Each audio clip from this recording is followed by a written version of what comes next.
윤석열 대통령에 대한 체포영장 집행에 실패한 고위공직자범죄수사처는 영장 재집행 시점을 두고 고심하는 모습입니다. 공수처에 저희 취재기자 나가 있는데요. 자세한 내용 한번 들어보겠습니다. 김태욱 기자, 현재 공수처 상황 전해주시죠. 네, 공수처는 어제 오후 체포영장 집행을 중단한 이후 체포까지 이르지 못한 원인을 분석하고 있습니다. 우선 대통령 경호인력 대응책 등을 재정비한 뒤 주말 중 재집행에 나설 것이란 관측이 우세한데요. 체포영장 유효기간인 오는 6일 전에는 영장 집행을 재시도하는 방안을 경찰 측과 협의할 것으로 알려졌습니다.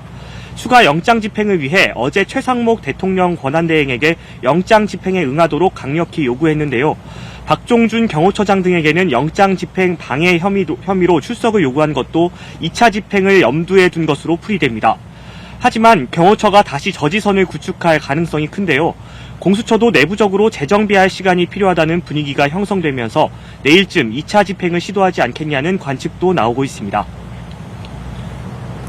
네, 영장 발부 날짜인 어제 영장 집행에 나섰지만 5시간 반 만에 실패로 끝난 만큼 2차 집행도 불발된다면 공수처로서는 큰 부담이 아닐 수 없을 텐데요. 이에 대한 대비도 하고 있을까요?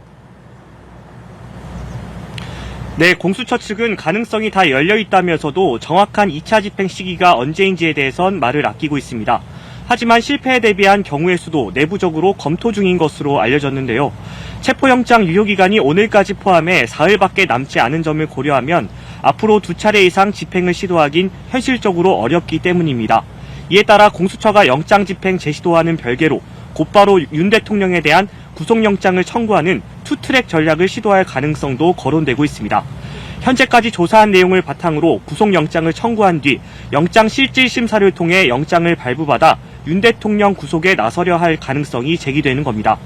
앞서 윤 대통령 측 변호인단은 구속영장이 청구되면 영장 실질 심사에는 응할 생각이 있다는 뜻을 밝히기도 했는데요.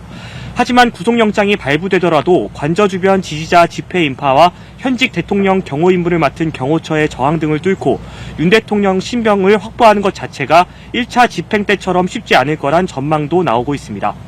지금까지 고위공직자 범죄수사처에서 연합뉴스TV 김태욱입니다.